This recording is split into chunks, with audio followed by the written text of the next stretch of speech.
The last seed. There was once a farmer named Daniel who had lost everything. 3 years of drought had taken his crops. The bank had taken his land.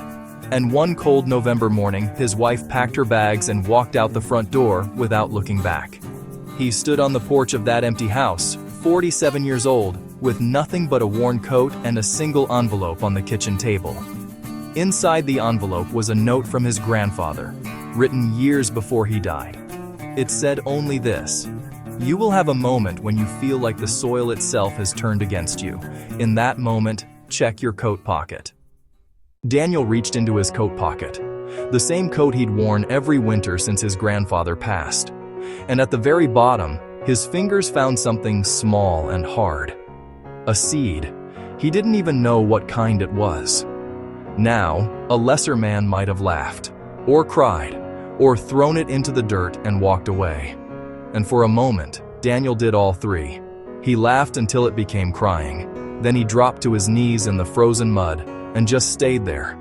But then something shifted. He thought about his grandfather, a man who had survived a war, 2 famines, and the death of his firstborn son. A man who still woke up every morning before the sun and worked until his hands bled. Not because life had been kind to him, but because he refused to let hardship have the final word. Daniel looked at that seed in his palm.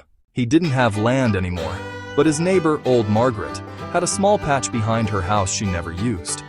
He knocked on her door that afternoon, half expecting to be turned away. Instead, she handed him a cup of coffee and said, "I was wondering when you'd come."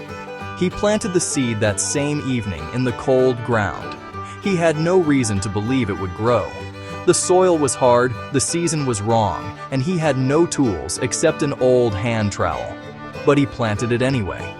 Then he did something he hadn't done in years. He started showing up every single day, not just for the seed, but for himself. He took a job at a hardware store in town. He started fixing things for neighbors on weekends, small things. A broken fence, a leaky pipe, a stuck window, nothing glamorous. But every time he finished a job, something inside him that had been clenched for years loosened just a little bit. Weeks passed. Then months.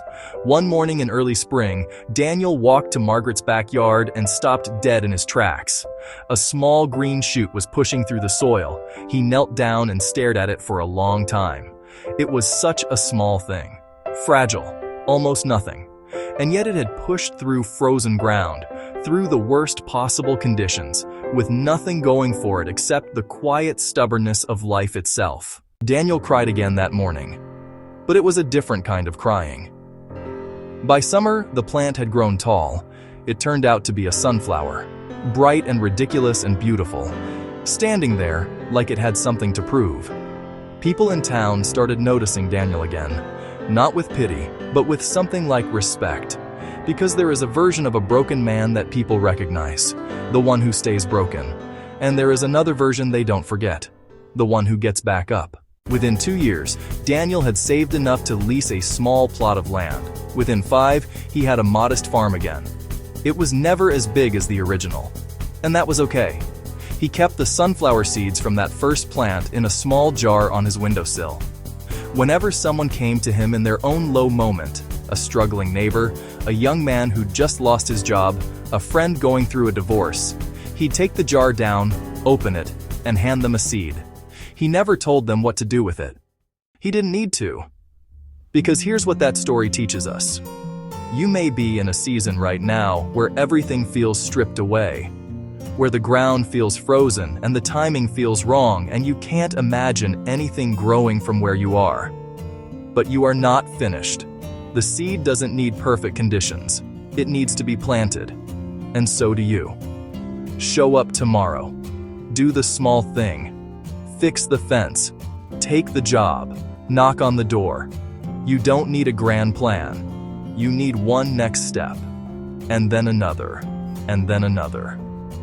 That's how a life gets rebuilt. Not in a single heroic moment, but in 1,000 quiet ones.